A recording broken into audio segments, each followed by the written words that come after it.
Welcome to another edition of HYPIA Research, edition number 6 on language and the divine. Today, the presenter will be Anja, and we are about to start her presentation. The initial presentation will consist of 15 minutes, during which the presenter, Anja, will summarize the readings and ask questions that will lead to our subsequent debate. Anja, the floor is yours. Thank you. Can you see the screen? Yes. Perfect. Okay. So today I will be presenting the languages and the divine. I will present you 3 main articles that you already read. So the first is about Islam and Christianity. So what is the influence of languages, or is it the language divine or something human as it is understood in Bible and in Quran? Then in the second article, I will try to present to you the idea of Sanskrit Effect. And in the last article, we'll be talking about the Book of Enoch and the angelic languages. So before we start, I have to make you pay attention to the terms that the author of the article uses. So for language, he will be expressing every time that he uses the word language is actually what he means for a speech. So what we use as a human speech. While the normal language, different human languages, he will be using the word idiom. So every time I use now language or idiom, those will be the different meanings of those words. So just to go to the basic idea between the basic differences between the Bible and Quran that he exposes, is that as well as in Quran as in Bible, it is said, as is understood, that what makes human different from other animals is language. So our ability to speak, our ability to express ourselves in a language, with language. But what was different from Bible and what is different in Quran, it's how they see as is language is a human or a matter of God. So in Bible, the language is understood to be absolutely of human and also a way that God communicates with human beings. While on the other hand, in Quran, what is language, the text, it's actually the word of God. What it was very interesting is that Bible doesn't put so much attention to the basic languages in which the Bible was written, so to the Hebrew and Greek, but to the story of the Christ. So it's believed that Christ was speaking in Aramaic, but yet the Bible is not written in Aramaic, but in Hebrew and Greek. So the basic idea is here that all the languages are equal, that in every language the Bible can be read and translated. Of course, if you have your own version of Bible in your language, you know that different poems and psalms, they're using different rhymes, but at the same time, the story, the idea is the same. So the importance with Bible is that the language can be diverse. The important is the idea. But in the Islam, in the Quran, it's different because the Quran is what is the most important in this secret text is the Arabic. So it's not very, they don't translate it. I mean, there exists different translations of Quran, but they diverse from the original one, and they mostly want to read it in the original language. So what is very important maybe here in text and exposed is also who actually spoke or named everything that surrounds us. As well as Bible, as in Quran, it's understood that Adam was the one who named all the animals. So God came to Adam and brought all the animals and said to him, now name them. So the perfect language actually that was spoken before was the language of Adam. And Adam was the one who named everything, who invented the language. So as for a so-called language. Before even was created Eva. So there was not even a dialogue between either Adam discovered the language or Eva. So those basic ideas about languages are a little bit diverse in Bible as in Quran. In Bible, maybe it's important to mention that Noah's son, all 3 of them, even though one was bad, another one good guys, and from their descendants, a lot of different nations, different languages, those diverse languages was not understood as a punishment for the bad son. On the other hand, when the people of Babel start to building the tower, God comes down and punishes them this way, that he mixes all the languages. So now the mixing of the languages and appearing of new languages was actually a punishment for those people. About this Adam language, famous Dante Alighieri, in his work De Volgaria Eloquentia, differences between the artificial language that he understands as Latin was the natural one. And he understands the natural original language that Adam should speak was Hebrew. But then when the God comes and he mixes all the languages, it's believed that at each idiom that was, so a new language that was derived from those, from this original one language, was based on what were people doing. So for each craftsman, there was they were speaking different languages. But then in his Divine Comedy, when Dante in Paradise meets Adam, he says, the Adam answers to him that there was a language that was spoken before Babel that was sort of like Proto-Hebrew, in which, for example, instead of El for God, he says I or E. I'm sorry, I don't know the right pronunciation. But on the other hand, if we go to the Quran, different interprets, like Ibn al-Faris, he understands as the perfect language of the God was Arabic. But this Arabic was diverse until the time of Muhammad, when he was inspired by God to write his word. So just that the last Arabic was the perfect language. On the other hand, Al-Jini, I'm sorry for pronunciation badly, correct me if I'm wrong. He says that Adam actually spoke Arabic while he was still in the Garden of Eden, but then when he came on the earth, he was actually speaking Syriac, the same as Abraham. But on the other hand, again, Hazem of Cordoba, he says that Abraham spoke Syriac, Isaac Hebrew, and Ismail actually Arabic. So again, those different sons, different people spoke different languages. But maybe it's very important to mention the Al-Farabi, because in his work, Political Regime, he talks about origin of languages and his idioms. And he calls letters of different languages, of different alphabets. And he distinguishes the three basics of the language are actually things, concepts, and words. It's very interesting that he talks about purity of idiom, because different grammarians try to study the language of Bedouins to get this purity, this original language as it was spoken. He also says that the language is not something primal, that God has no rule in the origin of languages. And at the same time, he presents his own theory of origin of languages that bypasses any divine origin. So Arabic, in his opinion, has no privileged status. Those are three main ideas about the languages. And maybe now to go to the second article, which is about Sanskrit Effect. So a postdoctoral researcher, James Hartzell, he is from Bach Center of Cognition. And here in the picture, you can see the Sanskrit scripts from Yayurveda in Devanagari. He was translating and writing a lot and being exposed to Sanskrit. And he started noticing improvement in his memory, in ability to remember different phrases and words. And then his thesis was that memorizing and reciting those ancient words and phrases, as we call them mantras, helps to enhance the memory and thinking of people.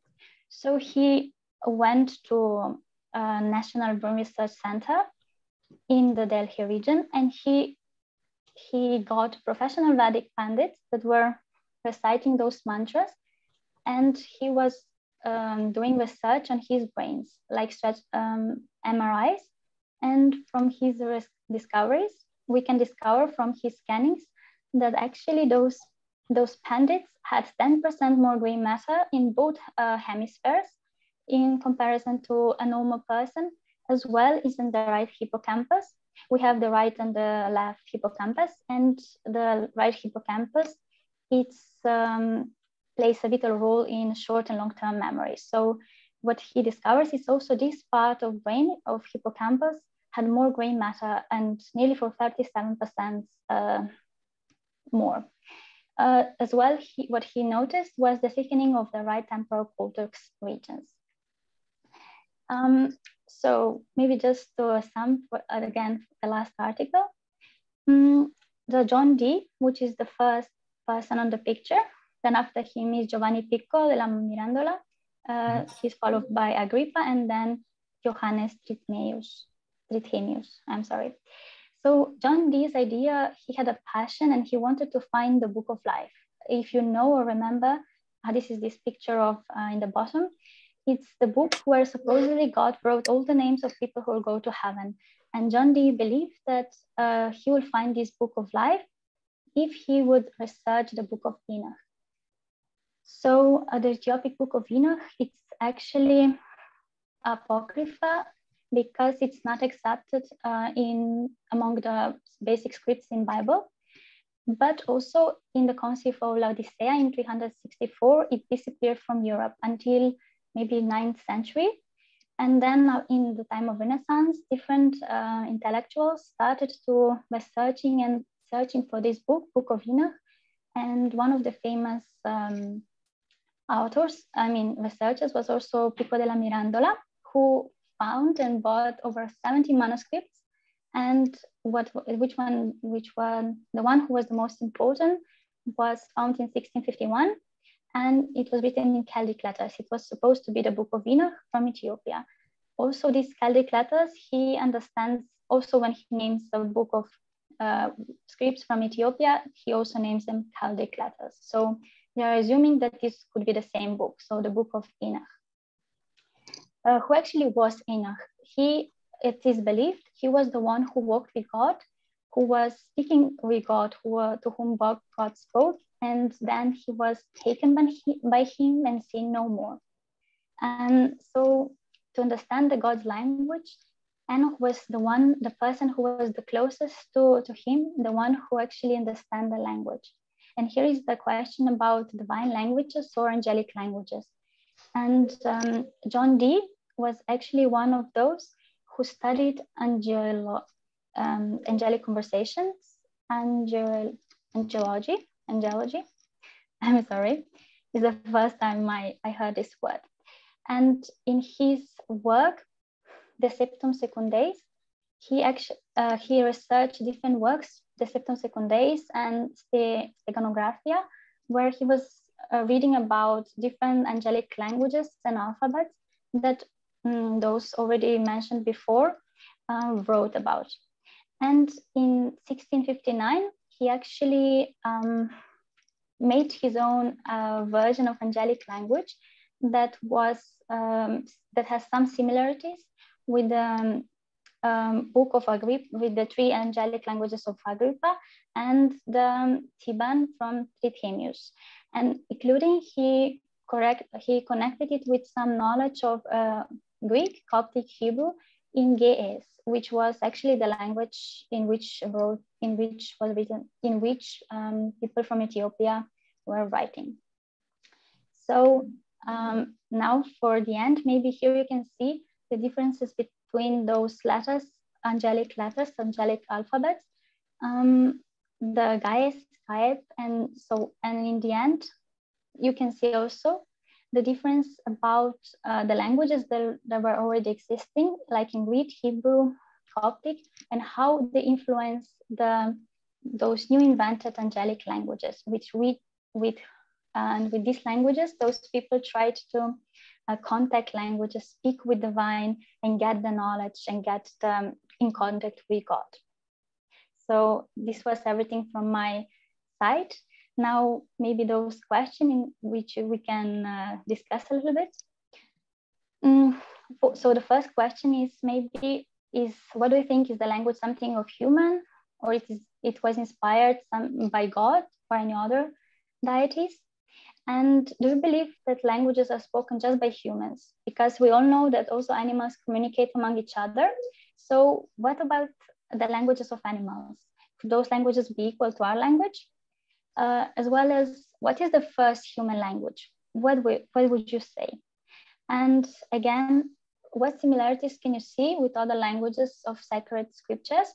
I always wanted to research those Cyrillic letters, the writings from Sanskrit, Arabic, and Hebrew letters, because most of those important and well-known scriptures are written in those languages. But what do you know about other languages that are used for other secret scriptures? Maybe we can open the discussion about those as well. Thank you. And this will be everything from my point. Thank you. Thank you, Anja. Very, very good presentation, very clear summary. The questions are exciting, so it's a perfect presentation, and also within time, to a T, exactly 15 minutes. So thank you very much. Now, as I prepare to transition to the debate part, I would just like to make a slight comment in the first slide where you said that in the Bible, as opposed to the Quran, all languages are the same. There's no one language that is better than any other language. I think it's important to nuance that perspective with a recent book called The Marvelous History of Bible Translations by Harry Friedman, where he essentially describes all the assassinations and killings that people who have translated the Bible historically were subject to. So this history will seem to contradict the idea that the language in which the Bible is written or translated into is irrelevant, right? It seems that many people took offense and were punished because they translated the Bible into the quote unquote wrong language, or just because they translated it to begin with. Having said that, I now open the floor for discussion. Please keep your interventions to up to 5 minutes, and let's start.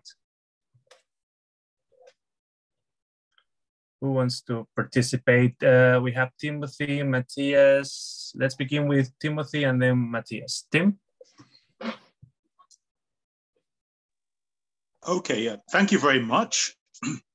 I just have a quick comment about the question about animal languages.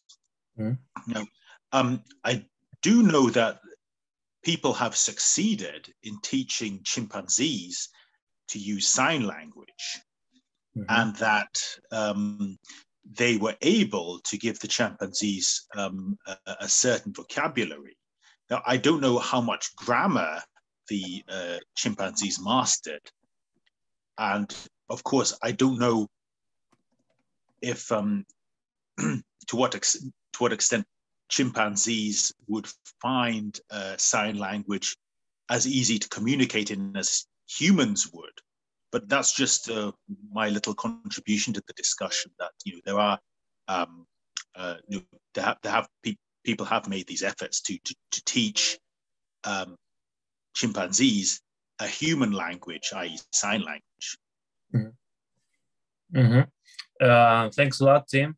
I think that Steven Pinker touches up on this in the language instinct about the complexities and asymmetries between human languages and other animals' languages. Let's now go to Matthias and then Victor. Matthias? Great, awesome. Let me, okay. First of all, as we know, the sacred text of the different religions are written in ancient forms of current modern languages, or by default in ancient languages already extinct. For example, Latin, ancient Greek, ancient Hebrew, Sanskrit, Quranic Arabic, Avestan, Kraparitz, Old Armenian, or Church Slavonic, or ancient Chinese, and so on. Well, only 3 points I want to say. The first point, from a linguistic point of view, the knowledge of these languages contributes to a better understanding of the roots of words that make up the modern versions of these languages. I mean, well, in the second point, from a religious point of view, knowledge of these ancient languages helps to better understand every one of our religion. The importance of the ancient forms of each languages, or the ancient languages as well, as written as in the sacred text, are part of the ethos and the way of being, the way of life, their idiosyncrasy, for example, in modern day Israel, or in modern day Greece, or in modern day India, Arab countries, Slavic countries, Iran, and so on. And the third and last point, despite divine inspiration in writing every sacred text, languages are not created by God itself, but created by humans. Divine inspiration for those who believe in a certain religion creates suggestion and stimulation and eventually an improvement in terms of neuronal plasticity. Just that. Mm-hmm. Thank you very much, Matthias. Interesting distinction between divine creation and divine inspiration that is nevertheless contingent upon human creation and catalyzes human creation. Thank you. Victor is next, and then Usman. Victor? Okay. Just to remember, since it was just right now mentioned, yeah, the chimpanzees were once researched as to sign languages, and one of the surprising findings they had is that they were able to create their own rudimentary grammar, but they wouldn't go below a certain level of complexities. But what I was going to talk about is, just remember, on the book Sapiens, the anthropologist Yuval Noah Harari commented that on his view and on the view of many other anthropologists, many other contemporary anthropologists, it was not only the fire that triggered human evolution, it was language. At a certain prehistorical time, all humanoids had, almost all humanoids had dominated fire, but according to his research, what made Homo sapiens the predominant and only Homo species nowadays was exactly that they were able to develop a language and then complex and make complex histories, which was the birth of religion, politics, economics, because all those small histories was what fundaments relationships in groups of humans, more than 100 or about 100 people. Mm-hmm. So it's a human language. Mm-hmm. Thank you, Victor. That was very insightful. Indeed, it is a major claim in anthropology and paleoanthropology that language played a decisive role in the flourishing of sapiens and the way in which sapiens defeated Neanderthals, who were in principle superior physically. So one of the main hypotheses is that they were able to defeat Neanderthals because they were able to collaborate and cooperate better thanks to a more advanced form of language communication. Dr. Usman is next. Thank you very much. First of all, Anja, excellent job with your presentation. Very informative. Well done.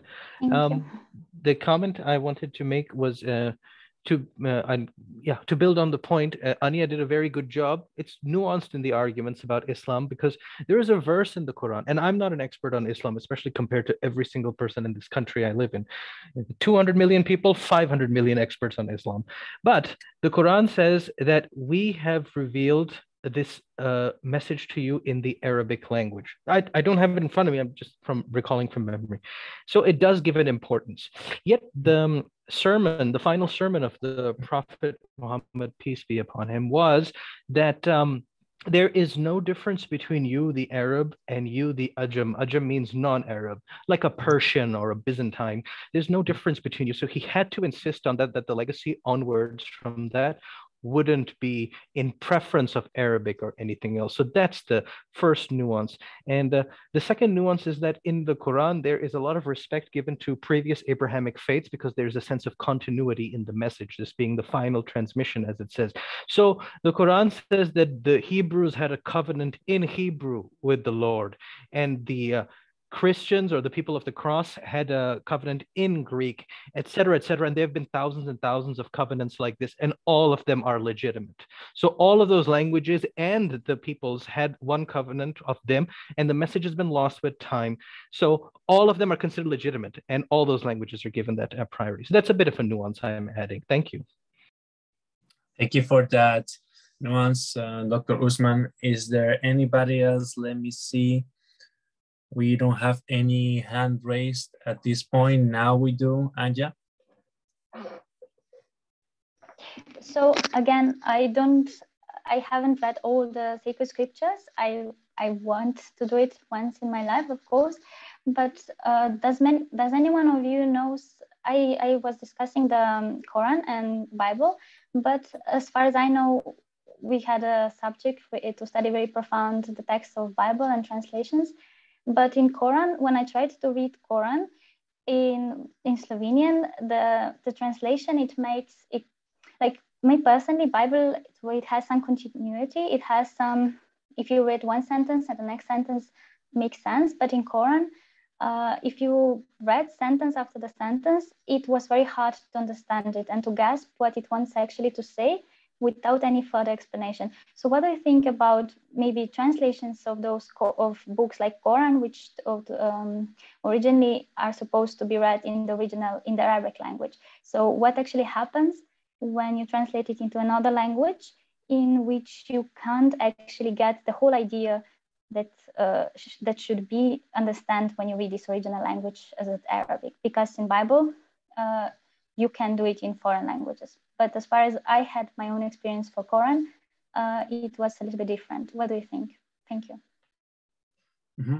Thank you for your question, Anja. As far as I know, when I was studying the Quran as part of my PhD thesis, also in Arabic, there is a discussion about the sequentiality of Quran. Some parts don't seem to follow very well from previous sentences. And so there is a whole debate around the arrangement of different sentences and parts of the Quran, even in Arabic. So the fact that this happens in other languages may or may not be exclusively the responsibility of translation. Let me see if somebody else has their hand raised. Dr. Usman. Thank you. Anja makes a very important point about how the language has a sensibility when it expresses. So I've, as a matter of interest, read the Quran in 6 languages. And it is the same message, of course, and it is consistent, but you just, as a subjective sentiment, you do feel that it has a different mood, and that's also depending on the translator. The most beautiful rendition of the Quran that I've read actually is in Spanish. But keep in mind that there were 800 years of Muslim presence as a community in Spain. So it isn't so weird that the Spanish Quran for me was the most beautiful one. And the second was Urdu. Now, I can't comment on the classical Arabic because it isn't a language of dominance. It's just something that you have to read as a kid if you're a Muslim, but you won't appreciate it. So you'd be surprised, and that's a lot of subjectivity there. And I respect the idea that perhaps in Slovenian, maybe they haven't worked on the content well enough, and perhaps a better project of translation, more accurate, would make sense, because I don't feel that there's discontinuity in verses. And if you look at the life of the Prophet and the Quran, it sort of follows hand in hand the revelation with the context he was living in. But that's my opinion on this. Thank you. Thank you, Dr. Usman. Yeah, I mean, this is a very important point. Even within the same language, it depends really on the author, right? If we, Matthias and I, and our first language in both cases is Spanish, were to translate a text into Spanish, we will have very different renderings of that original version, even though both versions are in Spanish. So who is the translator also matters. Does anybody else want to touch upon this or any related topic?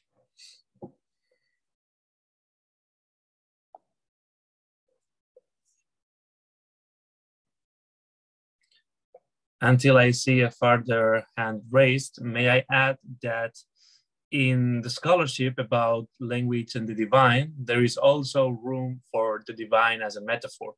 And so, for instance, in the philosophy of language, we talked about the divine performative. What is the divine performative? The divine performative is a sentence that creates what it says in the real world by virtue of just saying it. For instance, if I buy a boat and I want to call the boat Charles V, and I say, I hereby call this boat Charles V. That's a divine performative.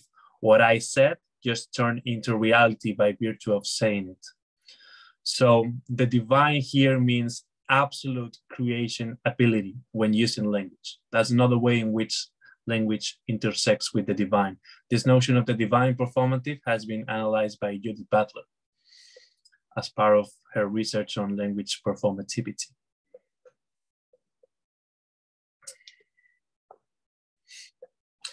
And I will also like to add a further layer of complexity in this debate, which is the use of alternative alphabets. For instance, in the case of Ladino, which has been or Judeo-Spanish, the language spoken by the Jews who were expelled from the Iberian Peninsula at the end of the 15th century, this language has been written in many different scripts, in Cyrillic, in Arabic, in various Hebrew scripts, in Latin, of course, etc. And one has the feeling that when one writes that language in one script compared to another one, again, it has a different subjective sentiment, as Dr. Usman put it. So I wonder what part of the divine or the transcendental one can experience when one switches across scripts as well. And after this mini lecture, Anja and Dr. Usman have their hand raised, and I think first Anja and then Usman. Anja? Okay, so I don't know if I expressed good the Sanskrit effect. So it was understood that speaking those original divine languages, or the languages in which the divine scriptures are written, if you would just repeat and day after day those prayers, those mantras, those repetitive verses, it can actually change your brain. So I haven't researched so far. I've focused on Sanskrit, but I read some other articles that said that also repeating other different languages day after day, it could had a good benefit and influence. So what do you think about repeating from Jewish sacred books, from Arabic sacred books, from, I don't know, all different and diverse scripts that people use as a religious books, and what influence you know or it might have on the brain or development or people who recite it day after day? Thank you. Thank you, Anja. I'm here reminded of a famous quote that the prayer does not pray because he or she believes because he or she prays. And so there is a dialogical relationship between belief and praying. And the more you pray, the more you talk yourself into believing the content of that prayer. But let me now give the floor to Victor. Oh, hello again. I happened to just today manage to have a study just about that. It's quite interesting. It's an essay where They took a group of 42 volunteers, of which 21 were professionally qualified pundits with high performance, high memory performance. And the control group was made of scholars. Actually, I didn't appreciate all the study, but actually the fact is that the pundits has definite alterations in gray matter and brain functioning compared with normal subjects, which is quite interesting because it shows effectively the effect of continuously exercising memory in chants and Sanskrit and the brain. On the line of the brain, effects of brain, language and brain, huh? Because it's music, it's language, it's chanting, and it's the brain. Thank you, Victor, for this insight on experimental evidence, empirical evidence. Dr. Gaia is next. Yeah, I just want to try to comment on the first question, if human language is divine or created by humans. I think both are there. Just based on the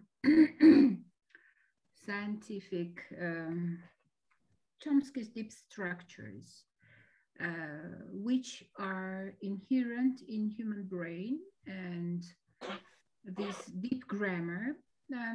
I think in our first meeting, I shared my experience, which is still a surprise for me.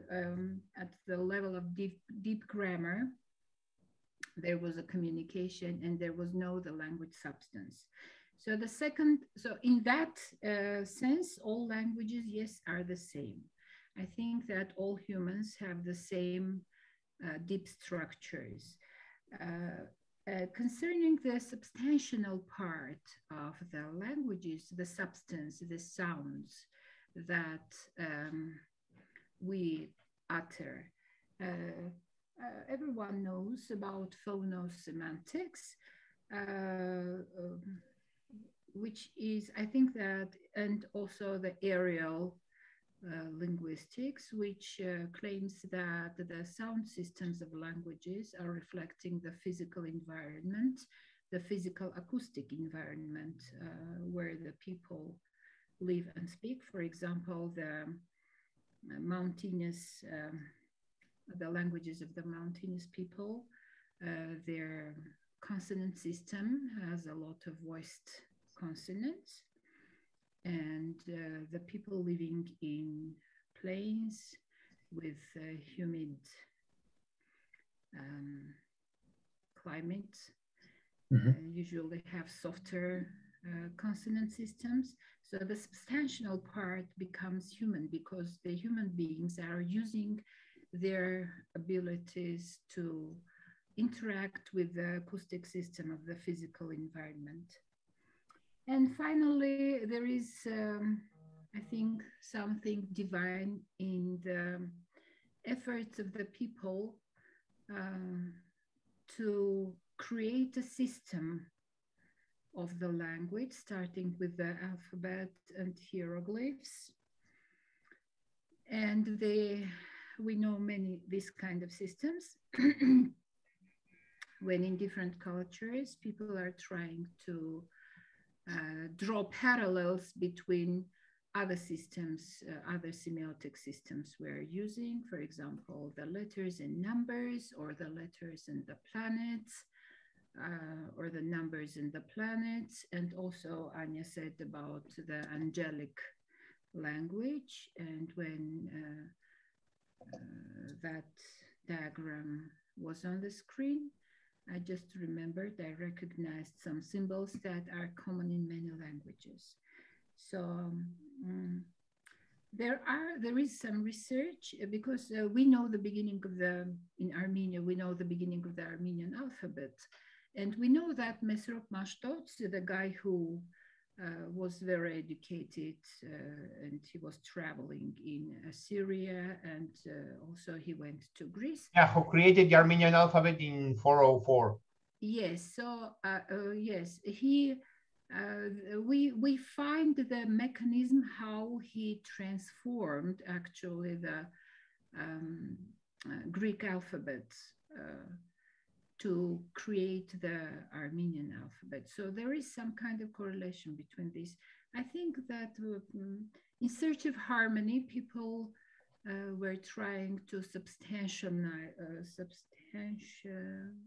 substantialize the language to in visual, in graphical symbols. Also, it was not done randomly, but they were trying to find some kind of harmony and correlation between also the visual system. And to finish, I want to remember the Book of Sadness by Grigor Narekatsi. It was the, if I'm not mistaken, 9th century priest who wrote this book. Literally it is translated the Book of Tragedy, but I don't know why the English translation goes as Book of Sadness. So it's a huge long poem, not poem, but a huge book of prayers when he's talking with God. And it's known to have the power of healing. So I read that book several times. It's not easy to read it, by the way. Those people who are trying to read it from the first or second attempt, they cannot go deeper than, like, further than 7 or 8 pages. So it throws the people out. You have to be very humble and tolerant to go through that book. And both times I went through the book till the end. We usually, the readers are passing through it's something like Dante's, it's COVID. Divine Comedy? Yes, Divine Comedy. Thank you, Anja. When the reader is going through different psychological states, from humiliation till complete liberation from all kinds of feelings of sin and negative feelings. So it's healing, really. These books are healing. I don't know what divine power these people had when they were writing their creations. So with the question, I'm finishing. This much. All right. Thank you, Dr. Aya. I just wanted to ask you a simple question. At the beginning of your comment, when you mentioned deep grammar, yes. Will you comment on the difference or similarities between what you call deep grammar and Chomsky's universal grammar? That's the deep structures. I said deep structures, and that's Chomsky's universal grammar. It's the same thing. Okay, thank you. And so now, Anja. So Gaia mentioned some scriptures that express human feelings and the states of that we find ourselves, like in sadness or lost, and in those scriptures you find the answer to live your life fully and find the answer. So I could also here mention, we haven't spoken about yet, Ramayana or Mahabharata. I've searched about how much can they express, like even those who Arjuna's fight, when he was standing in front of in the war, in the first field, like in the field, he was known for being the best shooter, like with those, I don't know, those weapons, and like he felt he was scared. So even those who are believed to be the most powerful, so sure in themselves, can feel sadness and fear. And in those scriptures, people can read about those gods incarnated, or about very powerful human beings.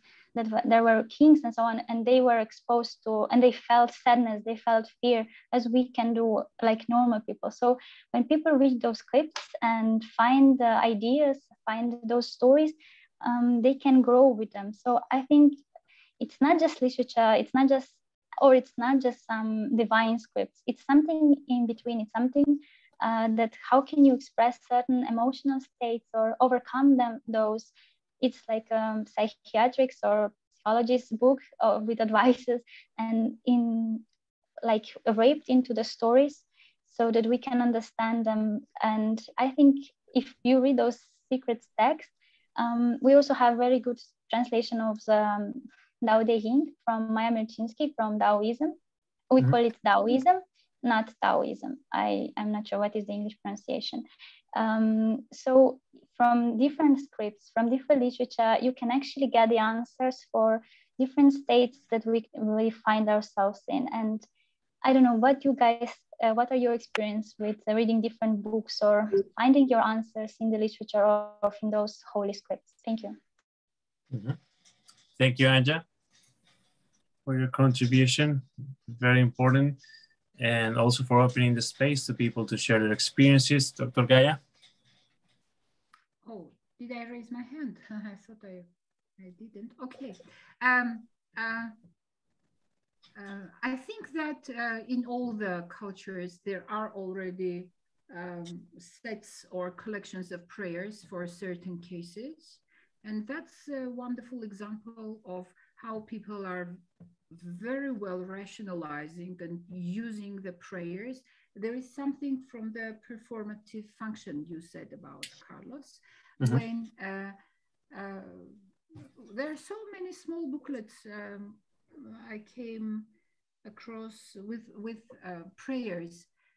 And they say, like, for example, for this case, I heard recently that there is a prayer against COVID now.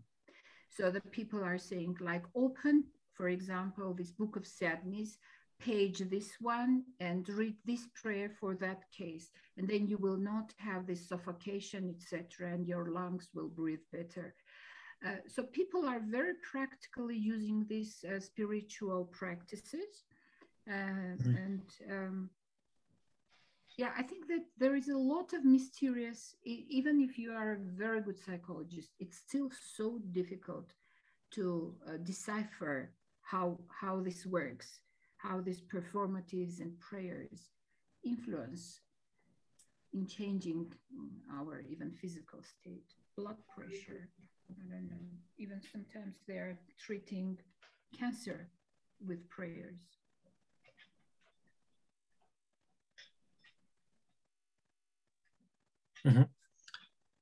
Thank you, Dr. Gaia. The healing aspect is definitely a key component here when it comes to connecting humans with the divine and vice versa. Do we have any further comments on this? Let's see. Yes, somebody, Victor? Just a comment. Divine started with the shamans, perhaps. Was the first humans who developed language, and from which possibly both all religion, all languages came. Nobody really knows where Babel came, because at first the first hominids probably had a unique language. And if that could be recovered, that would be the essential language. But they already had the rituals. Of course, there was not modern religion, but there were their own way to approach the divine. So, Victor, you're saying that the first hominids shared a common language? And a common religion. Oh, a common religion. I believe both come together. And the language perhaps is the way of the man to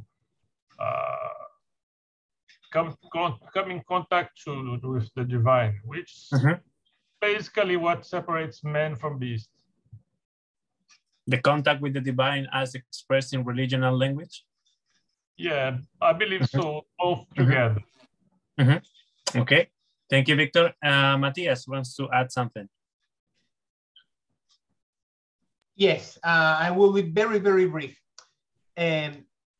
Anybody those who believe in a certain or given religion, the prayers and the liturgy and all relative to that religion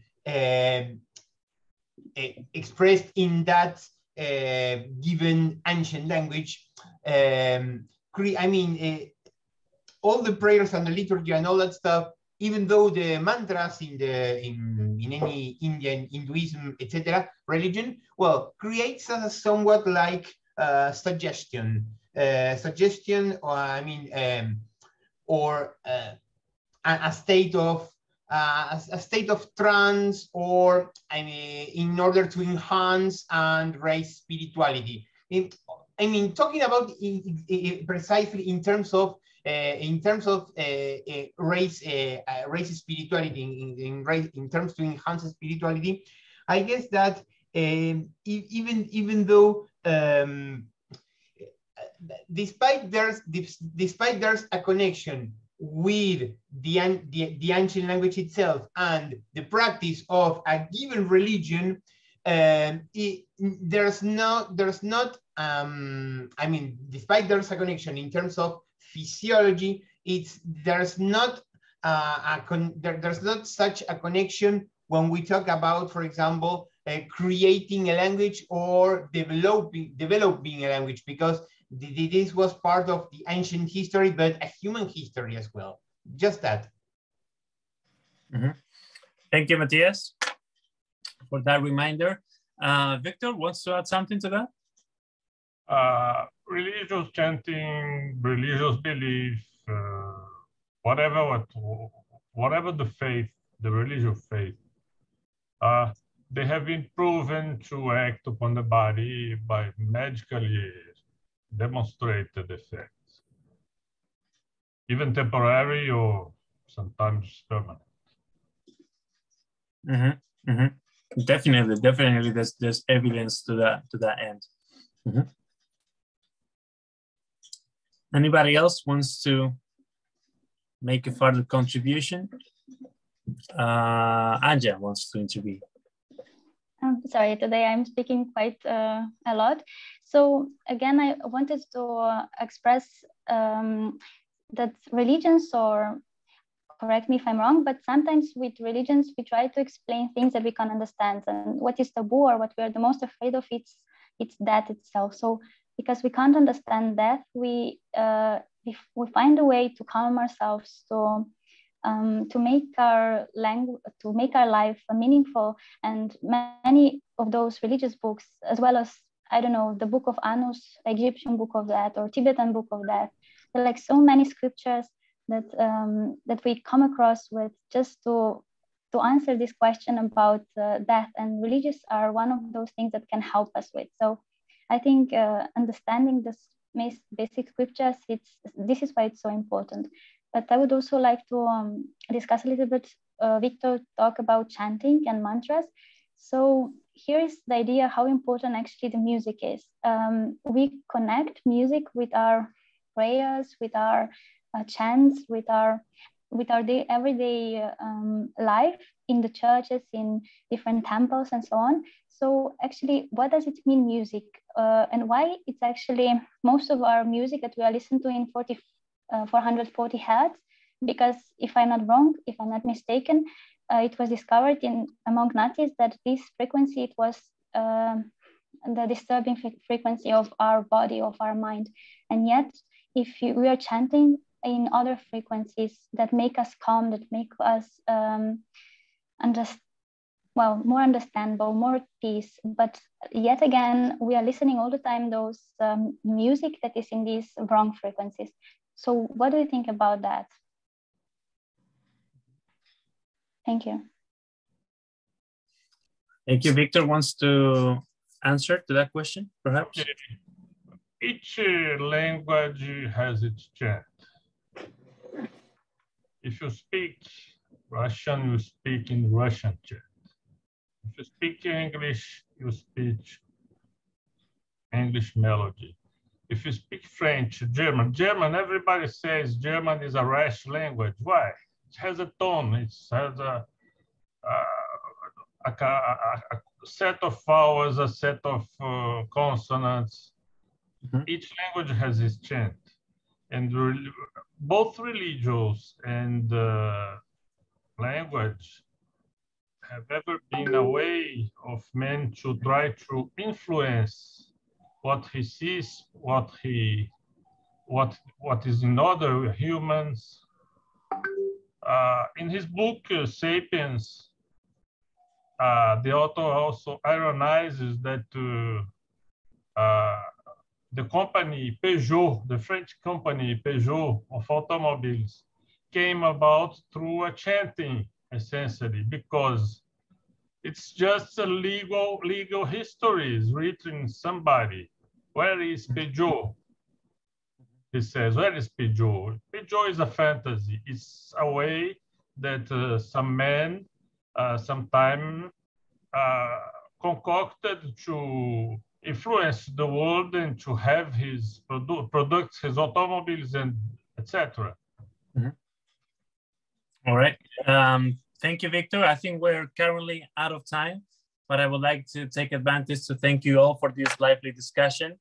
It was very engaging, and I cannot overestimate how important it was that each of you stuck to that limit of 5 minutes per intervention. Thank you very much. Who will be the next? Who will expose the next month?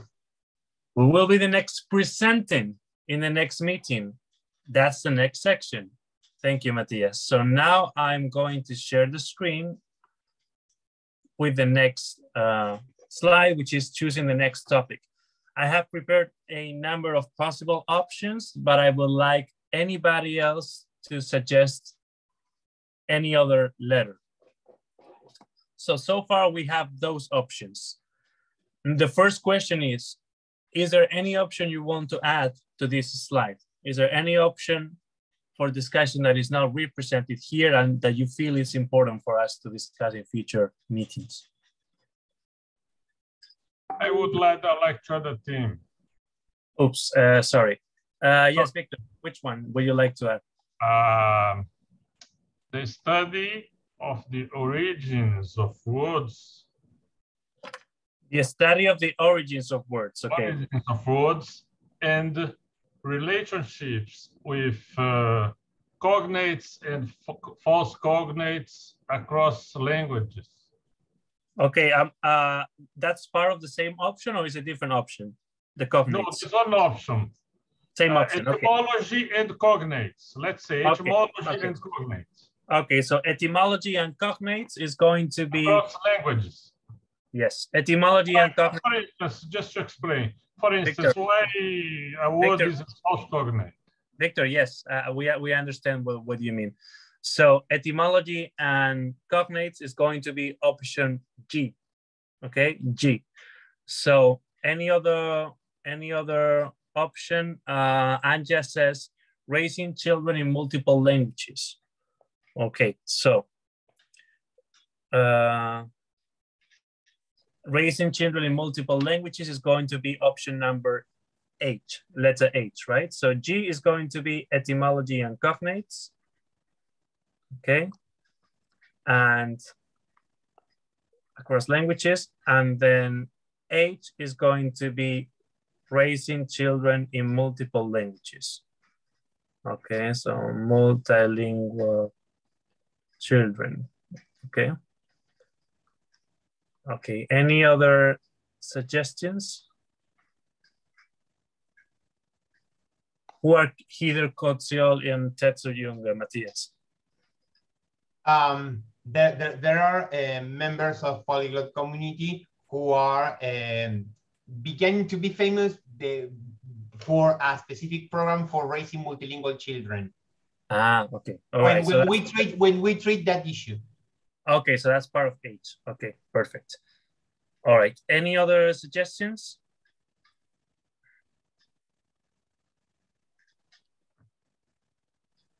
Okay, so now let's vote between options from A to H. Okay, please only vote for one option. Don't mention more than one letter. Mention just one letter, your preferred topic. Now in the chat, please write your preferred topic for our next meeting. Just one letter, okay, please. Thank you. By the way, the B, what that means is that comes from a paper from Dr. Usman, where he mentioned that a great deal of polyglots nowadays are trying to claim ownership on something that belongs to everybody, which is the ability to speak multiple languages and exchange resources on that. So that's what B means.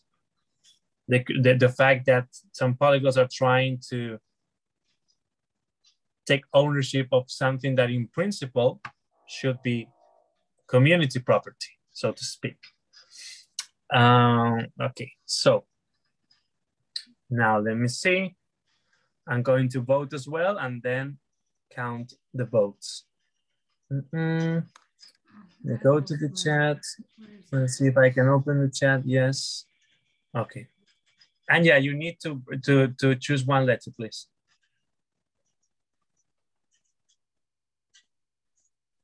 Okay, thank you. If there is a draw, then we can have a second round with more options. So I'm going to choose B as well. And excuse me, can you remind me which letter was the raising multilingual children? H. H. Yes. So, Usman, have you voted? We're waiting for your, oh yeah, you voted H. Okay. So H is winning. Is there anybody left? Anybody who has not voted yet? We've all voted. So it's going to be H, raising multilingual children. And now another question. Who would like to present on this? Actually, I can do this as well because I'm actually in the project here now in Slovenia, trying to start my own business, and I'm researching how to start raising children in multiple languages. And now I already have some toddlers and some older children, and I will start doing the research with them. Just, I don't know to what conclusion will I come in just 1 week, but again, I can present a little bit about this theme as well. So. Okay, yeah, thank you, Anja. So far, all of us have presented at least once. So in principle, there is no reason to favor one person over another one. So now the question is, does anybody else want to present? I mean, the only person who hasn't presented, strictly speaking, is Dr. Gaia, right? And so if you want to present Dr. Gaia, then you have preference. If you would rather have Anja present, then Anja can present. And if anybody else wants to volunteer, they can as well. So Gaia says, let Anja present, because I have a negative experience. Not I have, but I know only negative examples of raising children in multilingual families. So let Anja do the presentation, and I will be supporting with the opposite examples. Okay, that's nice. Functioning as a respondent. Okay, so any other candidates, or should we let Anja present in the next meeting? Anja. And Anja it is. All right, so Anja will present next month at the end of December about raising children multilingually. Okay, all right, perfect. Yes, Anja? I mean, if someone else has children and has, I don't know, maybe experience raising them in multiple languages, I would be happy to give me some ideas and so on, because I only have a theory. I don't have my own children, so I don't have my own experience, but yet I am studying and on this topic, and now I'm researching it, and I will also start doing some like practicing these techniques in children.